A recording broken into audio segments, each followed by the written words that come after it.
বিসমিল্লাহির রহমানির রহিম। আজকে আমি এসেছি আরেকটু প্রোগ্রেস নিয়ে। তো দেখতেই পাচ্ছি যে এখানে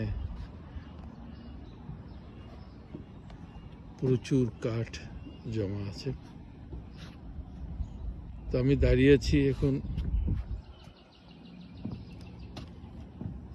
বাড়ির ফার্স্ট ফ্লোরে।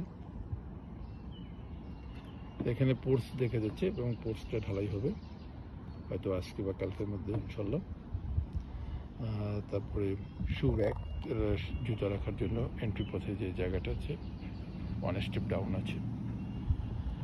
তো টোটাল বাড়ির floor space is like this,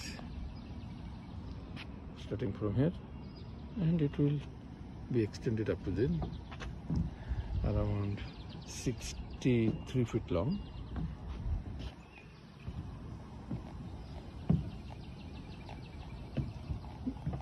তো ফ্লোর স্পেসের উপরে ফ্রেমগুলো তৈরি করা হলো। এখন এই ফ্রেমগুলো ভার্টিক্যালি দ্বারা করানো হবে। তো অলরেডি দুটি ফ্রেম ভার্টিক্যালি দ্বারা করানো হয়ে গেছে, যেটা দেখতে পাচ্ছেন। ফ্রেমগুলো করার বেস্ট ওয়েটা হচ্ছে, এগুলি সাধারণত ফ্লোরেই করানো হয়, কারণ ভার্টিক্যালি করতে গেলে ডাইমেনশন দেখা যায় যে অ্যালাইনমেন্ট মেনটেন করা খুব ডিফিকাল্ট হয়ে যায়। তো যে কারণে হরাইজন্টালি করে পরবর্তীতে এটাকে দাঁড়া করানো হয়। এখানে আরেকটু দেখানো আছে, যেটা আসলে ব্যাক ডোর দিয়ে আমাদের পিছনের দিকে যাওয়া যাবে, যেটা উডেন ডেকে স্টেয়ার স্পেস, যে সিঁড়িগুলো করা হবে এবং সেফটি কারণের জন্য এগুলি ব্লক করে রাখা হয়েছে, যেখানে ল্যান্ডিংয়ের স্পেস হবে। এবং এখানে বস্তুত দুটো সিঁড়ি হবে, দুটো কমপ্লিটলি সেপারেট সিঁড়ি, যেটা একটা হলো সেকেন্ড ইউনিট কন্ডোর জন্য একটা ইউনিট হয়ে যাবে। কন্ডো ইউনিটটা থাকবে রাইট সাইডে ঢুকে পড়ে,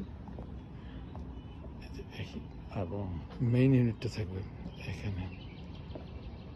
তো ফ্লোর হাইটটা, গ্রাউন্ড ফ্লোর হাইটটা অলমোস্ট 10 ফিটের মতো, যেটা হাই সিলিং আমরা বলি, এবং এটা অনেক ভালো এই জন্য যে অনেক স্পেশাস লাগে। আর সেকেন্ডলি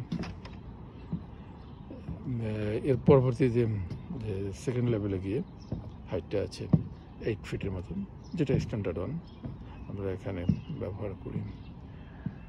তো এই তো চলছে আপাতত। এখন এখানে খুব অনেক বড় একটা ফ্রেম আছে, যেটা starting to the end, the full length. এটা দ্বারা করানো হয়তো একটু চ্যালেঞ্জিং হবে, বাট ইনশাল্লাহ with the help of people আমার ফ্রেমের রাইটার সাকসেসফুলি করবে ইনশাল্লাহ। এই তো সবাই ভালো থাকবেন, আবার কথা হবে অন্য সময়। আল্লাহ হাফেজ, বাই।